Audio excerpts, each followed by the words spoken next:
So we've got some breaking news for you. An agency spokesperson tells the Associated Press that the FBI has executed a search warrant today at the Fulton County Elections Office near Atlanta.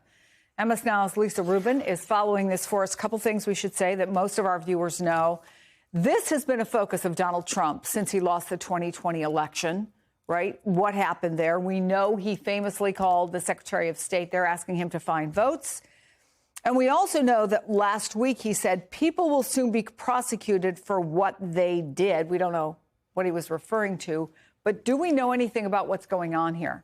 Well, Chris, we can tell you that last week, in fact, last Friday, a federal district court judge in Macon, Georgia, dismissed a lawsuit by the Department of Justice to obtain voter rolls from the state of Georgia, in particular from Fulton County's Board of Elections.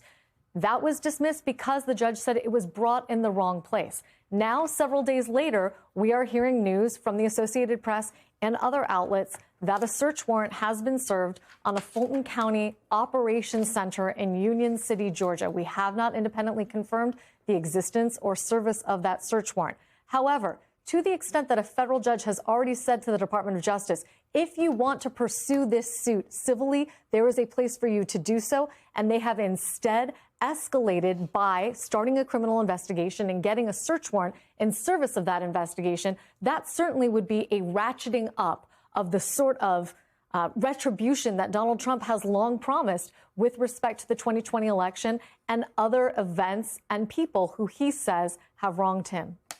FBI Atlanta field office statement. Good. To MS Now. FBI Atlanta is executing a court-authorized law enforcement action at 5600 Campbellton Fairburn Road.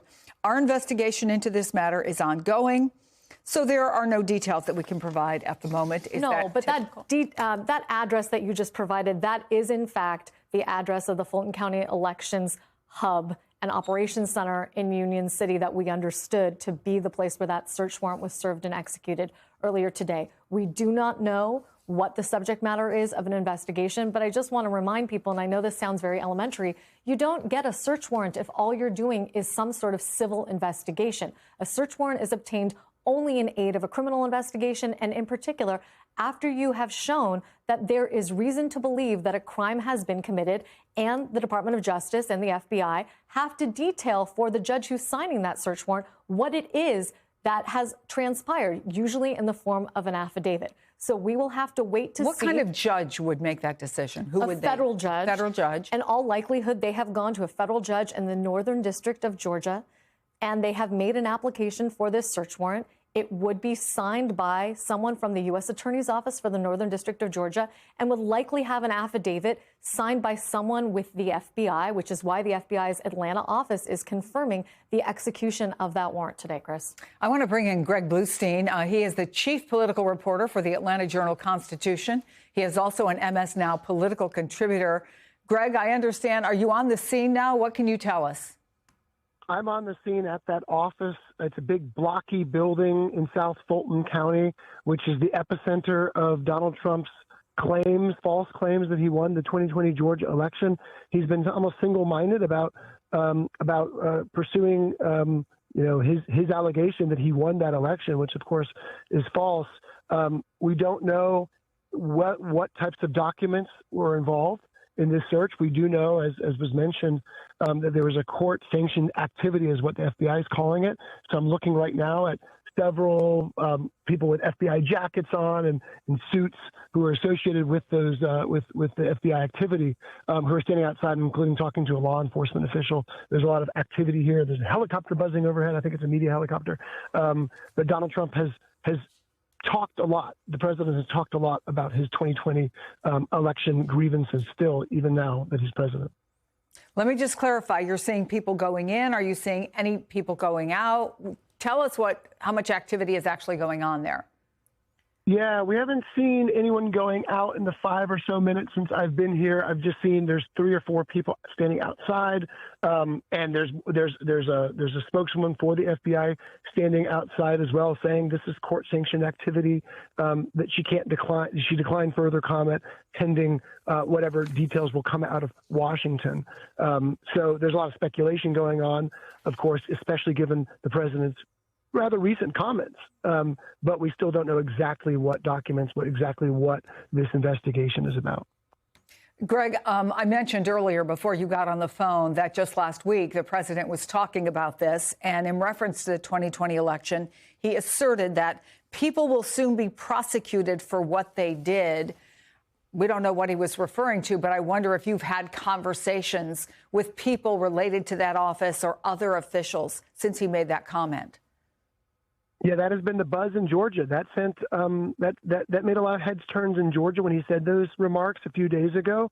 And it wasn't the first time he said something like that, but being the most recent, we know that the fact that he lost Georgia's 2020 election has really been a grievance of his, right? We know that it's something that has consumed him, not just doing the 2021 runoffs down here in Georgia when Jon Ossoff and Raphael Warnock flipped those seats, but also 2022, 2024 when he came back here.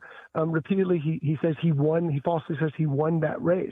So it's something that has consumed him and has really affected politics down the line, right? It has affected Republican Party politics with people who say the Republican Party should move on and people who say, who agree with his grievances and say that the 2020 election should be investigated. And of course, it's affected Democratic politics as well, as Democrats say, that he's single-minded about this. So if you could stay on the phone for us, Greg, and certainly break in if you see anything that's significant. But if I can go back to you, Lisa, again, this has been such a focus of the president. This is not the first time that he said people will be prosecuted or, we have investigations ongoing. But nothing has ever been shown. There has been no widespread voter fraud that was shown. There have been no illegalities that have been uncovered. No. So what would a judge have to see to allow this to happen? I don't know what a judge would have to see to allow this to happen, but a judge would have to be convinced that there is evidence of some federal crime, and that goes beyond a crime in general. In order for a crime to be federalized, there has to be some hook that gives the federal government an interest in it. Federal government pursues election-related crime, but again, not of a garden variety. In fact, one of the sort of complaints about Fani Willis's case was that some of the things that she was trying to prosecute themselves were the province of the federal government.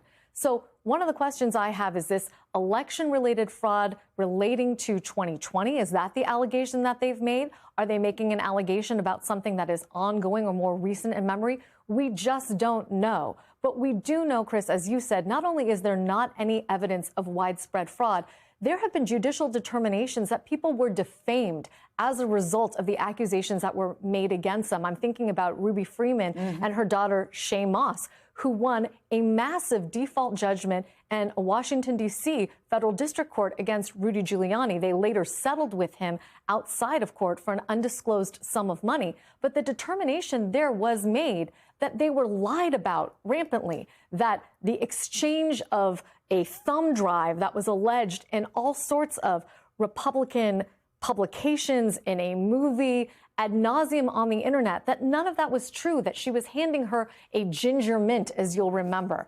And so these are allegations that have been well trodden. They've never been proved. And in fact, time and time again, they have been disproven by audits in courts and otherwise, Chris.